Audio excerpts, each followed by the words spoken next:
बाबू सतनामी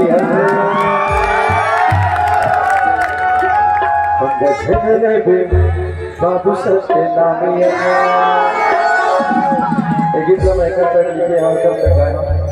सतनामी समाज निर्मल पानी की तरह होती, जिन पानी के काम में बहना,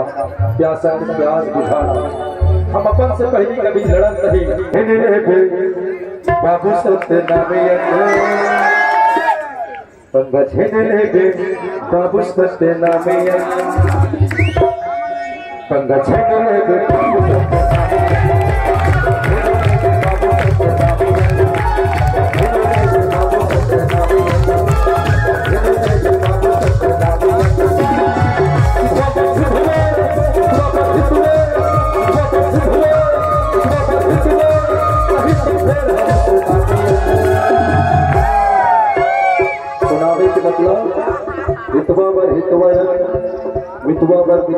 नहीं तो फिर हम सुनामी के मतलब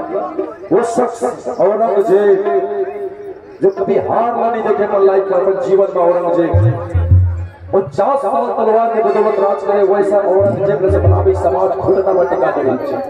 सुनामी लाई जब सतनामी सुनामी देखी तो तक कैसे भरियो पंगा छंगले बेटा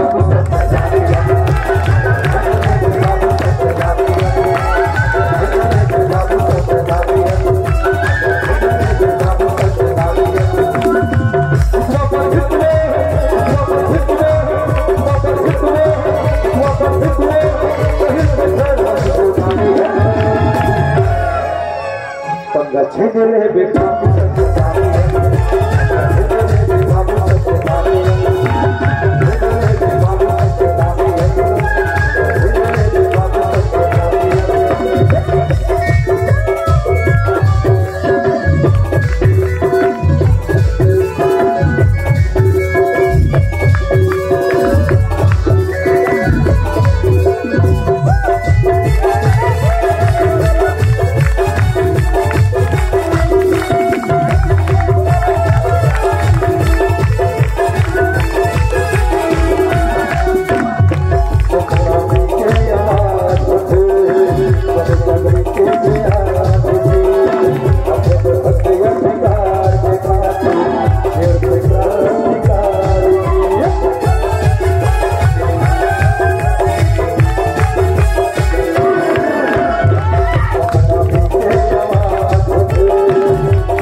सतनामी के आवाज होते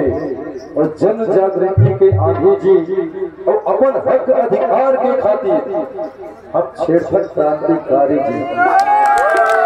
जैसे कि आपको बताना जो अपना सतनामी समाज में इतना पढ़े लिखे नौजवान है, जैसे कि मैं नाम ले लो इशारा बोलो हमारे जिला आरक्षण दिए गए रही थी,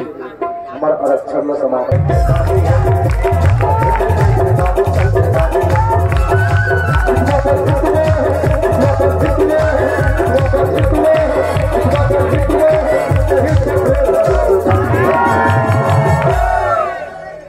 पंगा छेड़े बेटा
पंगा छेड़े भी पंगा